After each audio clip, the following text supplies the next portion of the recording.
Alors Tesla est peut-être lent avec les véhicules électriques, mais quand il s'agit d'Optimus, Tesla est en train de faire des progrès que personne ne peut rattraper. Et oui, le récent événement We Robot en est la preuve la plus éclatante. Optimus est dans ses phases finales avant d'atteindre les clients, ou plutôt avant que des millions d'entre nous commencent à passer des précommandes, maintenant annoncées pour décembre. Il faut dire qu'il est très difficile de résister à un robot capable de réaliser toute une multitude de tâches, de communiquer avec les gens, de répondre aux commandes vocales, etc. Et tout cela pour le prix incroyable de 20 000 €. Mais puisqu'il est si impressionnant, Optimus suscite de nombreuses discussions sur sa capacité réelle. Certains spéculent même qu'il a été contrôlé à distance lors de l'événement. Alors quelle est la véritable histoire derrière la performance époustouflante d'Optimus ?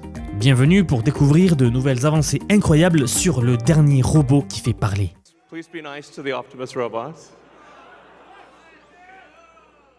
So you'll be able to walk right up to them and they'll serve drinks at the bar. Ok, nous ne pouvons pas nier que le robot Optimus a vraiment volé la vedette lors de l'événement de lancement du robot taxi de Tesla. En théorie, l'événement We Robot, que j'ai couvert plus tôt dans la chaîne, devait à la base être entièrement consacré au robot taxi, le point central de la soirée. Cependant, lorsque Elon Musk a fait apparaître un groupe de robots humanoïdes devant la foule, nous avons réalisé que les véritables stars du spectacle étaient ces robots-là. Qui aurait pu imaginer que Tesla serait assez généreux pour présenter à la fois environ 20 cybercabs, ces taxis robots, ainsi que 2 nouvelles voitures entièrement autonomes et en plus de tout cela, 50 robots humanoïdes lors de cet événement. Et oui, ils étaient incroyablement impressionnants, au-delà de toutes les attentes. Bien que Tesla n'en ait apporté qu'une cinquantaine lors de l'événement, je pense que l'entreprise en a peut-être déjà construit des centaines. Elon Musk a confirmé que l'intégration de la technologie déjà développée pour les véhicules électriques de Tesla dans Optimus a permis à l'entreprise de progresser beaucoup plus rapidement que d'habitude. Cela signifie que Tesla n'a pas eu à construire Optimus à partir de zéro, mais a plutôt tiré parti de la technologie existante pour accélérer vers l'objectif de fabriquer des milliers d'unités dès l'année prochaine. Selon Elon Musk, des technologies avancées comme les systèmes de batterie, les moteurs, l'électronique de puissance et l'IA des véhicules de Tesla ont pu être appliquées aux robots humanoïdes. Everything we've developed for our cars, the batteries, power electronics, the advanced motors, gearboxes, the software, the AI inference computer, it all actually applies to a humanoid robot. Il a même mentionné que les robots taxis cybercab ainsi que le robovan pouvaient être considérés comme des robots mais sur des roues et non pas sur des jambes. Créer donc un robot Optimus avec des bras et des jambes lui permet de réaliser des tâches dans des espaces conçus pour les humains. Sur la vidéo d'avant-hier, nous les avons vus monter des escaliers, utiliser des outils et même interagir avec les objets et les gens.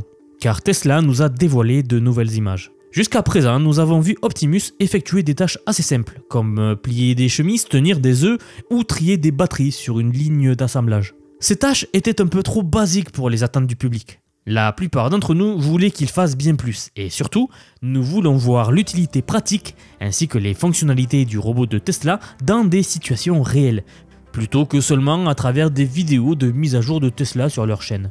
C'est pourquoi le récent événement We Robot a marqué la première fois que les gens pouvaient toucher des robots, interagir avec eux, les voir en chair et en os, en dehors d'un environnement contrôlé.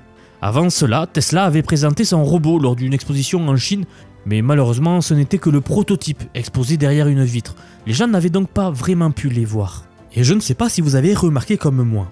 Présenter un robot encore en phase de recherche et développement au grand public est en fait un pari très risqué pour Tesla. Même si l'événement était principalement fréquenté par des investisseurs, des invités et même des fans de Tesla, présenter et introduire les robots Optimus de deuxième génération, qui ne sont pas encore entièrement perfectionnés, pourrait conduire à des expériences moins qu'idéales pour les futurs clients. Tesla a également constamment mis en garde contre le risque de copie technologique, ce qui signifie que les concurrents pourraient obtenir un aperçu de la technologie d'Optimus. Je pense donc que le constructeur ainsi qu'Elon Musk ont pris un risque calculé en montrant l'Optimus lors de cette conférence. Bien sûr, il aurait été dommage d'exclure ces robots humanoïdes de l'événement. Bien qu'il reste encore beaucoup de travail à faire, C'est assez surprenant de voir les tâches plus complexes que ces robots peuvent désormais gérer. Je n'exagère pas en disant que des scènes comme celle-ci semblent tout droit sorties de films de science-fiction sur les robots. Franchement, lorsque j'ai vu la conférence, j'en suis tombé de ma chaise. Je n'aurais jamais cru voir ce genre de scène arriver si tôt. Il y a à peine 5 à 10 ans, nous ne parlions presque pas de robots, et là, on voit des images avec des robots très imposants et intrigants marcher à travers la foule et même interagir avec eux. Alors j'espère que certains d'entre vous n'aient pas vu le film Terminator.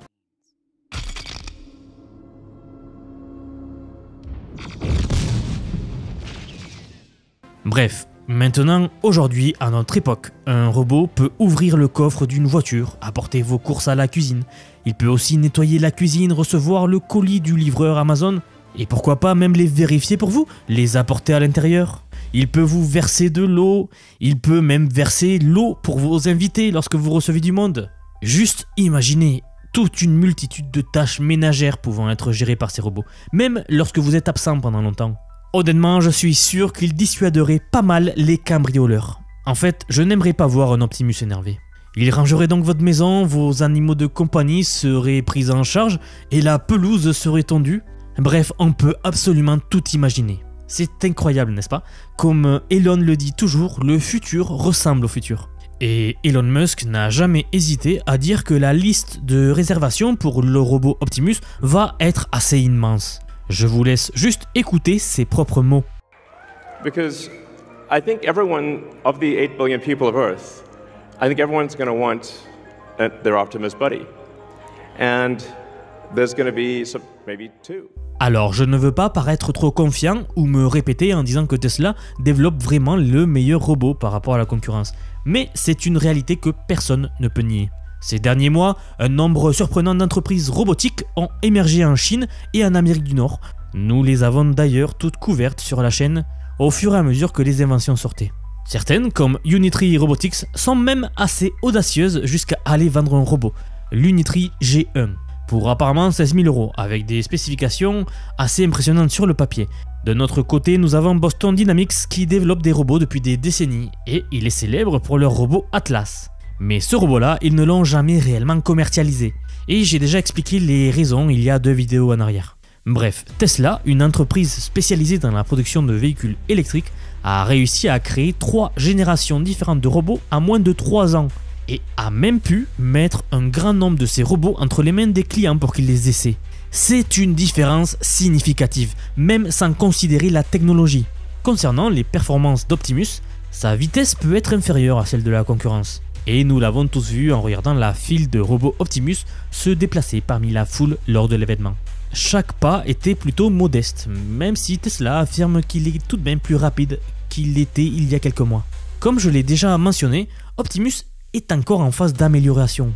Après tout, personne ne serait assez fou pour acheter un robot qui se déplace aussi lentement qu'un certain président américain. Cependant, beaucoup continuent de discuter, même 2 semaines après l'événement, de la croyance qu'Optimus n'est peut-être pas aussi impressionnant que nous le pensions. Certains spéculent que ces robots étaient en fait contrôlés à distance par des humains. Même les réponses données par les robots lors des interactions auraient été influencées par une assistance extérieure. Et selon des informations de divers médias et des discussions sur X, les robots Optimus étaient effectivement en partie contrôlés à distance lors de l'événement qui a été enregistré en vidéo. Plus précisément, bien que ces robots puissent accomplir des actions comme soulever des tasses et actionner des leviers de la machine à café par exemple, ils étaient un tout petit peu aidés et opérés par des humains à distance, ce qui signifie qu'ils ne sont pas encore 100% autonomes. Mais ces robots possèdent certaines fonctionnalités d'IA de base, comme la capacité de se déplacer seuls, c'est bien eux qui marchaient tout seuls, et les interactions basiques avec les gens. Mais pour les tâches plus complexes, ils ont encore besoin d'une aide humaine.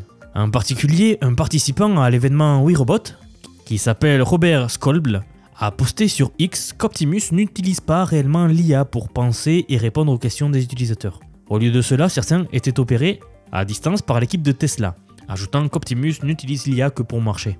Bien sûr, il y a des preuves pour soutenir cela, comme le fait que les robots avaient des voix différentes ou que leurs réponses étaient assez immédiates, accompagnées des gestes correspondants. Et c'est là que cela devient intéressant. Selon certaines sources internes, il a été révélé qu'Optimus n'était pas initialement prévu pour participer au lancement du Cybercab. Mais Elon Musk a demandé de les inclure dans le programme 3 semaines avant.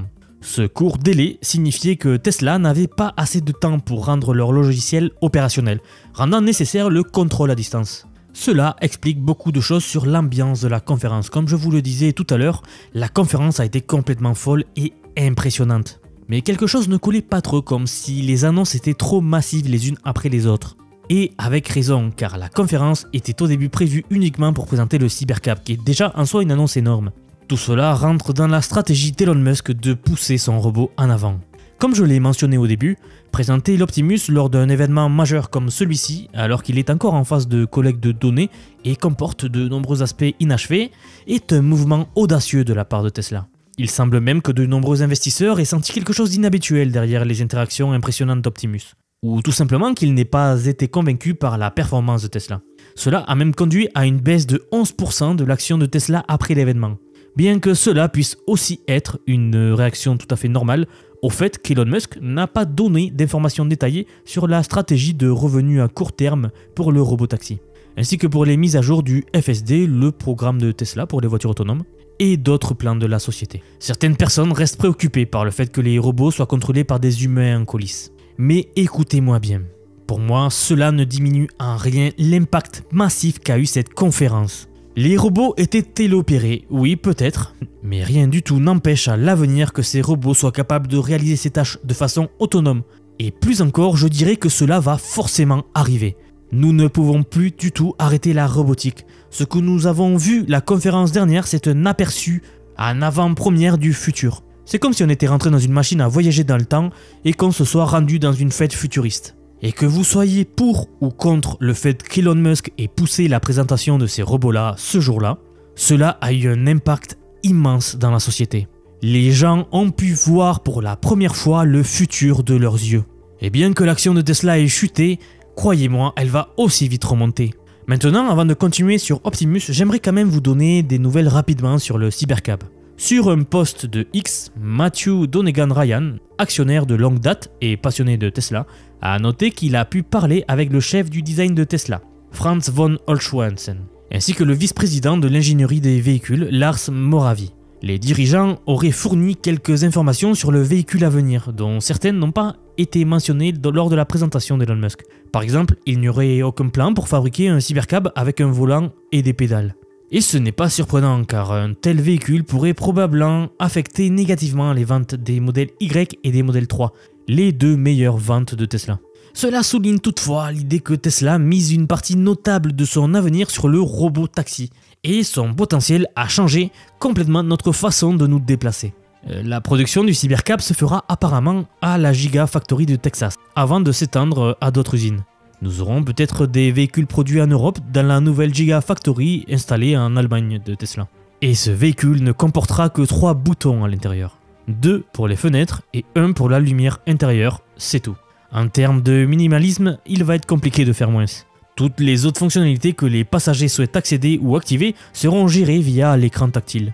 Voilà pour le petit point rapide sur le Cybercab qu'il ne faut tout de même pas oublier. Revenons maintenant à Optimus. Le point culminant du discours d'Elon Musk était sa vision de rendre Optimus si accessible que chacun d'entre nous pourrait en posséder un.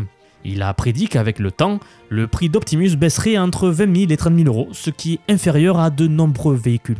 Cela positionne Optimus non seulement comme un produit de haute technologie, mais aussi comme un produit grand public, capable de changer notre approche du travail ménager et des tâches quotidiennes. On ne va pas refaire l'histoire, vous avez entendu ce que j'ai dit tout à l'heure. Et les propriétaires d'usines ou de magasins pourraient récupérer leur investissement en environ 1 an et demi si le prix de départ d'Optimus est effectivement de 20 000 euros. Si Tesla peut réduire le prix comme Elon Musk l'envisage, Optimus deviendra un élément essentiel de chaque foyer. Vos voisins en auront un. Je pense que nous verrons même des Optimus promener les chiens et les animaux de compagnie dans la rue. Il est possible que nous ayons des Optimus qui deviennent des serveurs, et plus à terme, ils pourraient même devenir des amis avec qui vous passez du temps. On part un peu loin dans la science-fiction, mais c'est ce que je répète tout au long de cette vidéo. Elon Musk nous a montré une vision du futur, ce n'est donc plus du tout de la science-fiction. Et le plan de Elon Musk est assez simple pour intégrer les Optimus dans nos vies sociales. Il décrit un scénario où les robots participeront à des événements sociaux. un peu comme ils l'ont fait lors de la fête de Tesla. Mais bien sûr, c'est un pas difficile à franchir, non seulement en termes de technologie, mais aussi et surtout en ce qui concerne l'acceptation des robots humanoïdes par la société dans notre vie quotidienne. Elon Musk a également mentionné les impacts économiques et sociaux significatifs sur la structure de l'économie d'un pays. Alors que les robots remplacent de nombreux emplois manuels et des tâches de service simples, il va être nécessaire de repenser l'économie et la façon dont nos sociétés s'articulent. Optimus pourrait être le plus grand produit jamais créé, avec le potentiel de servir les 8 milliards de personnes à travers le monde. Et malgré son optimisme, il reconnaît que l'IA comporte certains risques. Surtout lorsqu'elle évolue vers une super intelligence. Si vous ne l'avez pas vu, j'ai analysé l'interview d'Elon Musk il y a quelques jours, où il parle de ce que sera l'IA dans le futur, et je vous laisserai le lien en description si cela vous intéresse. C'est assez surprenant d'écouter ce qu'il dit. On y voit bien la profonde préoccupation de Musk pour la sécurité et les questions éthiques liées à l'IA, même s'il accélère lui-même le développement des systèmes robotiques ainsi que d'automatisation. La présence des robots comme Optimus peut clairement affecter la façon dont les gens se sentent et se comportent. Certaines personnes peuvent trouver intéressant et bénéfique d'avoir un robot capable de réaliser des tâches ménagères. Elles peuvent même se sentir détendues et moins stressées, en sachant que leur robot pourra assumer certaines des responsabilités difficiles de la vie. Vous imaginez avoir comme collègue au travail des Optimus? Vous iriez faire la pause café avec vos collègues Optimus. D'un autre côté, certaines personnes peuvent se sentir anxieuses et même craintives à l'idée d'avoir un robot chez elles ou sur le lieu de travail. Elles pourraient s'inquiéter de leur vie privée et de la possibilité que le robot prenne leur emploi. Des recherches ont montré que les gens ont tendance à être plus à l'aise avec des robots qui ressemblent et agissent comme des humains. C'est d'ailleurs la raison pour laquelle Optimus est conçu pour ressembler à un humain. Je suis convaincu qu'Optimus a l'un des meilleurs designs comparé aux autres robots. Au moins, il ne fera pas crier nos enfants lorsqu'ils le verront. Comme vous avez pu le voir lors du récent événement We Robot, la majorité des participants étaient attirés par lui, se sentant même intrigués par sa présence. Le fait qu'Optimus ait encore besoin d'un soutien humain montre que nous n'avons pas encore atteint l'autonomie totale. Mais clairement, cela ne diminue pas l'énorme potentiel de la technologie robotique dans l'avenir qui arrive. Sachez que très bientôt, ils seront entièrement autonomes. Nous ne sommes peut-être qu'à 1 an ou quelques petites années de voir comment ces robots-là deviendront entièrement autonomes. Nos sociétés vont profondément être bouleversées, alors autant s'y préparer dès maintenant. J'aimerais vous demander à vous, spectateurs, que je remercie également d'ailleurs d'avoir regardé la vidéo jusqu'à la fin, si Optimus vous fait-il vraiment peur? Au vu des derniers commentaires sur les dernières vidéos, les avis sont assez mixtes. Alors comment vous allez vous préparer pour l'avenir qui arrive et comment vous allez vous préparer à la société qui nous attend? Merci encore, et si ce n'est pas déjà fait, vous pouvez vous abonner pour me soutenir, c'est la meilleure façon de me soutenir, et de partager la vidéo si celle-ci vous a plu. Et en attendant, je vous laisse avec la vidéo suivante qui va s'afficher à l'écran.